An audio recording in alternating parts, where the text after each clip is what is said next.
Hello friends, welcome back to my kitchen. आज मैं आपको आलू के पराठे बनाना सिखाऊंगी।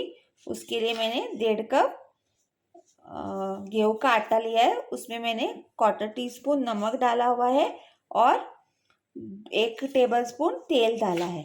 तेल डालने से आपके पराठे बहुत ही सॉफ्ट बन जाएंगे। ये देखिए, अभी तेल को मैंने इसमें डाल के मिक्स कर लिया है, नमक और तेल को। अभी मैं इसमें पानी डाल के इसका एक सॉफ्ट सा आटा तैयार कर दूंगी।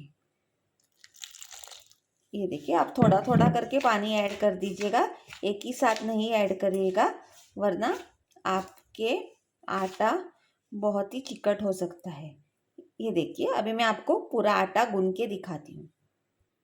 ये देखिए, मैंने आटा गूंद लिया है और आटे को थोड़ा सॉफ्ट ही गूंद लीजिएगा, ज़्यादा कड़क नहीं गूंद लीजिएगा। ये देखिए, ये देखिए, अभी मैं इसको ऊपर से थोड़ा सा तेल लगा के रख दूंगी ताकि हमारा आटा सूख ना जाए।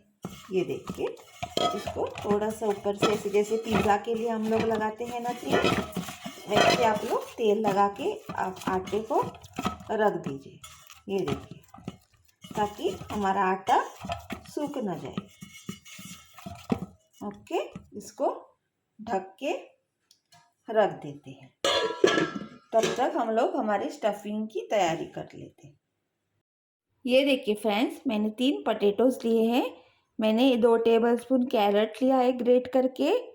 हमें सॉल्ट चाहिए, ये चाट मसाला है और चिली पाउडर, गरम मसाला, कोरिएंडर पाउडर और हल्दी पाउडर। मैं इसमें ओनियन गार्लिक नहीं ऐड कर रही हूँ, मैं सादा सा सिंपल सा बना रही हूँ।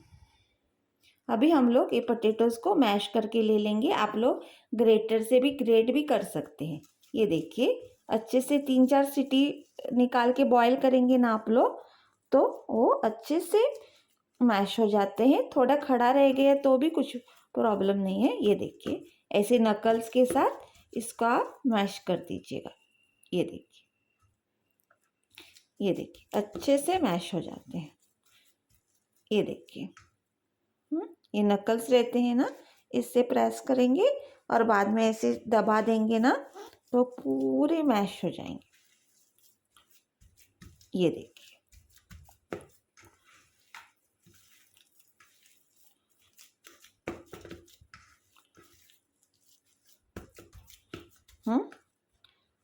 ये देखिए, पूरे मैश हो गए।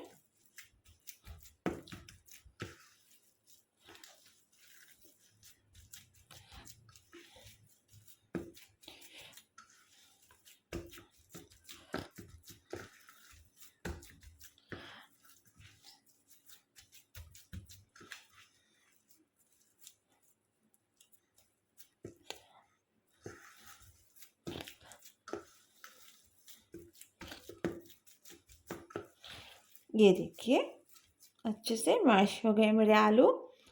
अभी मैं इसमें टेस्ट के हिसाब से नमक ऐड कर दूंगी और केयरफुल रहे, चाट मसाला डाल रहे हैं तो चाट मसाला में भी नमक होता है। मैं around 1/2 teaspoon chaat masala add कर दूंगी, इससे बहुत ही अच्छा टेंगी फ्लेवर आ जाता है। अगर आपके पास आमचूर पाउडर है तो आप लोग आमचूर पाउडर भी ऐड कर सकते हैं। 1/2 टीस्पून मैंने मिर्ची पाउडर, 1/2 टीस्पून गरम मसाला, 1/4 टीस्पून थोड़ा सा कोरिएंडर पाउडर, थोड़ी सी कलर के लिए हल्दी, ज़्यादा नहीं। आप लोग गरम मसाला और चिली पाउडर को और चाट मसाला को अपने हिसाब से एडजस्ट कर सकते हैं। अभी इसमें इसको हम लोग मिक्स करके रख देंगे। ये देखिए, ये हमारी स्टफिंग रेडी है। बाद में मैं एक थोड़ा सा चीज़ पराठा बनाऊंगी और इसमें थोड़े से कॉर्न ऐड कर दूंगी। मेरे पास कॉर्न्स हैं, इसके लिए मैं ऐड कर रही हूँ। कॉर्न से ऐड करना कंपलसरी नहीं है, अगर आप चाहें तो ऐड कर लीजिएगा, वरना नहीं कर लीजिएगा। आप प्लेन नॉर्मल आलू के भी बना सकते हैं।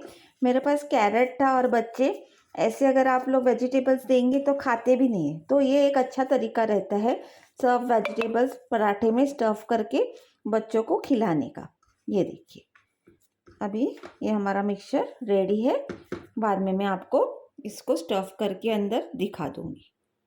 ये देखिए फ्रेंड्स, मैं अभी आपको पराठा बना के जो हमने तेल बाहर से लगाया था ना, आप लोग एक बार आटे को गूंद लीजिएगा।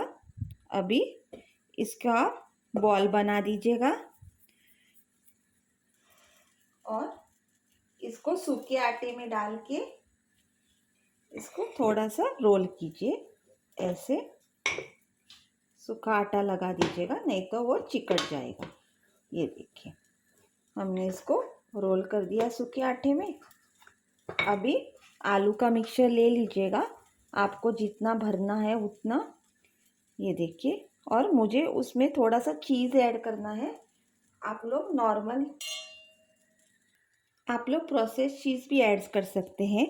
आज मेरे पास प्रोसेस चीज़ नहीं है, इसके लिए मैं इसमें क्रीम चीज़ डाल रही हूँ।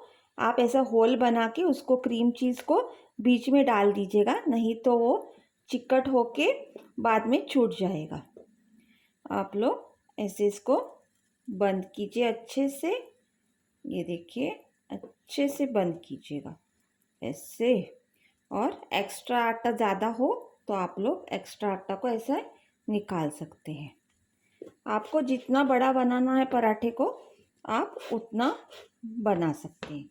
ये देखिए, अभी आप लोग ऐसे सूखे आटे में इसको अच्छे से डस्ट कीजिए, ताकि वो नीचे ऐसे चिटके ना। इधर भी आटा लगा दीजिएगा, इससे क्या हो जाता है, ज़्यादा चिटकता नहीं। ये देखिए, और हल्के हाथों से ऐसे आगे पीछे करके आप लोग इसको बेल लीजिएगा। ये देखिए, ये देखिए, जो इसके साइड्स है उसमें थोड़ा सा उससे ज़्यादा बेल लीजिएगा, ताकि वो मोटे ना रह जाए। ये देखिए, और पराठा थोड़ा सा मोटा ही रहता है, ज़्यादा थीन भी बेलने की ज़रूरत नहीं है। ये देखिए,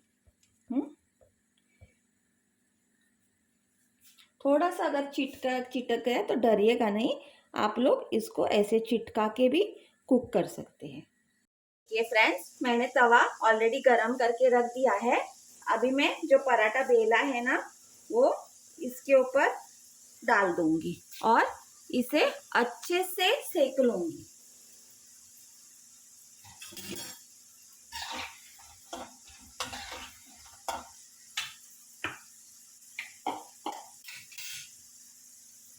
ये देखिए, इसे सेकने दीजिए, 1-2-3 मिनट ऐसे ही रहने दीजिए। आप डायरेक्ट ज़्यादा नहीं पलटिए जल्दी जल्दी, नहीं तो आपका पराठा फूट जाएगा। इसके लिए आराम से कीजिएगा।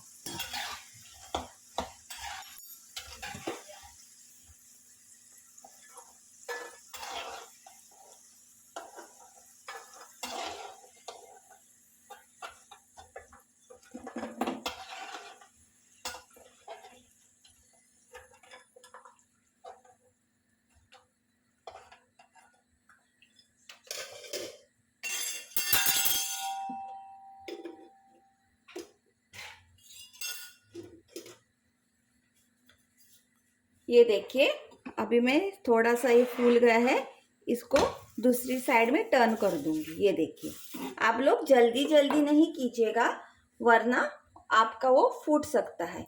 तो उसको थोड़ा सा पकने दीजिए, बाद में टर्न कीजिए। अभी मैं आपको दिखाती हूँ। ये देखिए, मैंने एक तरफ से पराठा पलट लिया था। अभी मैं इसको ऊपर से थोड़ा घी लगा दूंगी। आप चाहे तो तेल भी लगा सकते हैं, बटर भी लगा सकते हैं, घर का मक्खन भी लगा सकते हैं। मैं घी लगा रही हूँ। अभी इसको हम लोग वापस से पलट लेंगे। ये देखिए, और ये साइड में भी मैं घी लगा दूंगी। ये देखिए, ये देखिए, मैंने घी लगा दिया है। ये देखिए, मेरा पराठा देखिए कितना अच्छे से फूल गया है। जिधर थोड़ा सा फट गया है ना, हवा निकल रही है, उधर आप लोग ऐसे उसको ऐसे दबा दीजिएगा। ये देखिए, तो वो बंद हो जाएगा और बाकी के साइड से फूल जाएगा। ये देखिए, इसको थोड़ा सा क्रिस्पी गोल्डन ब्राउन होने तक हमको फ्राई करना है। ये देखिए अभी मैंने पराठे को ट्विस्ट कर लिया है और जिधर हवा निकल रही है ना, आप ऐसे इसको इससे बंद कर दीजिएगा। देखो तो वो दूसरे साइड में फूल जाएगा। इसको पूरा अच्छे दूसरे साइड से भी गोल्डन ब्राउन कीजिएगा। ये देखिए मेरा पराठा बिल्कुल टेस्टी गोल्डन ब्राउन हो गया है। अभी मैं इसको निकाल के सर्व कर दूंगी और आपको दिखा दूंगी। ये मैंने पराठास को सर्व किया हुआ है। आलू के पराठे बहुत ही टेस्टी, क्रिस्पी, सॉफ्ट और बहुत ही यम्मी है। Please do like, share and subscribe my channel and please do support me. Thank you.